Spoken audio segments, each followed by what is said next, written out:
So the last part of chapter 6 is looking at compound interest. So compound interest means that the interest is paid on the interest. So let's say, for example, let's say you had $1,000 loan. Okay, and let's say you have it over 5 years. Okay, let's say the interest rate was 10%. So after year 1, we now owe $100 in interest, so $1,100 total. Okay, so we had 10%, so then we get this for year 2. So this is year 1. Okay, at the end of year 2, what the bank's going to do is they're going to take 10% of that new 1,100. So now we're going to take 10% of that. So 10% of 1,100 is $110. So we're going to have 1,100 plus another 110. So we would have 1,210. So they always calculate the interest on the end of year bank balance, which is going to include the interest charges from the year before. So let's do another example. So suppose we have invested $1,000 at 5%, which is compounded annually, in a savings account for 2 years.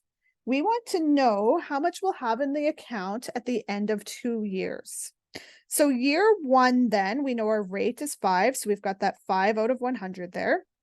And our original investment was 1,000. So A is going to be the amount of interest we earn. And that's what's set up over here. I'm going to go one step further back and go, let's set up our equivalent fractions here. Okay, and then they've moved this 1,000 to the other side of the equation. So we get the amount is 5 times 1,000 over 100, which gives us $50. So we've earned $50 in our first year on this investment. So that means in our bank account now, we have our original $1,000 plus our $50 in interest. So we now have $1,050. That means for year 2, that $1,050 is going to be our base.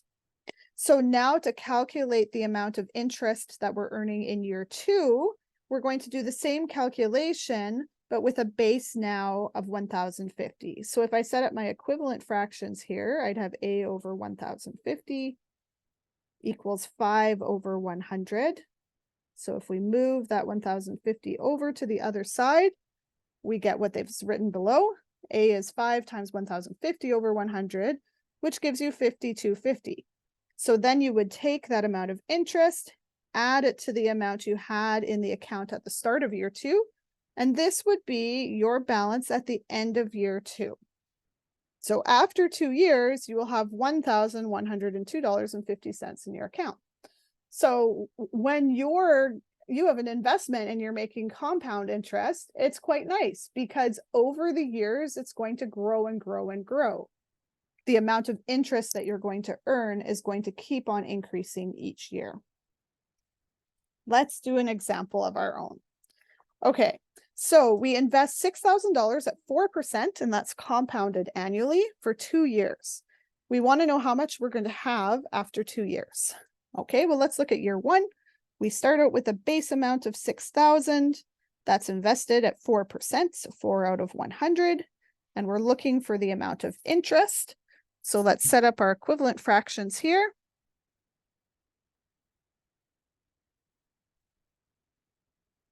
Okay, we're solving for x, so I'm going to move the 6,000 up and over. In other words, I'm multiplying both sides by 6,000. So I get x is 4 times 6,000 over 100. And what does that give us?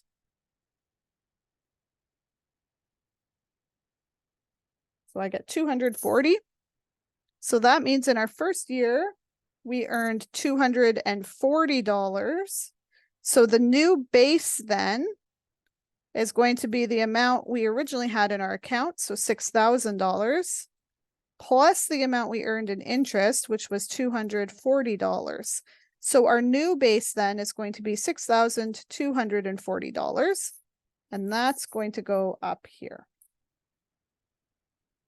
Okay, our interest rate is still 4%.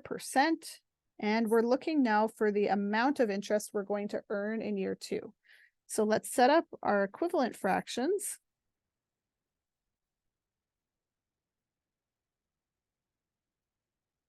And we move this up and over. So we get x is 4 times 6,240 all over 100. And what does that give us?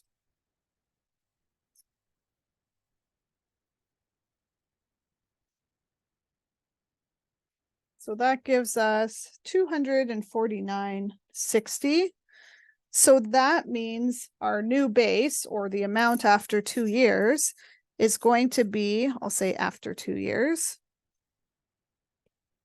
because this investment is only 2 years long. So after 2 years, we're going to have our base plus the interest earned. So our base at the beginning of year 2 was 6,240, and then we've earned an additional 249.60 in interest. And so we get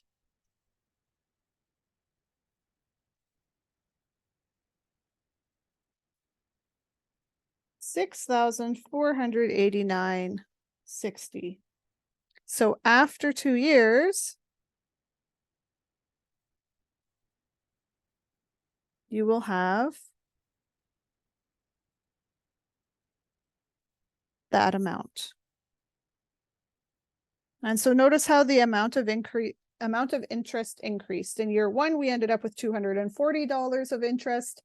In year 2, we ended up with $249.60 in interest. So take a look at that next problem and give it a go on your own.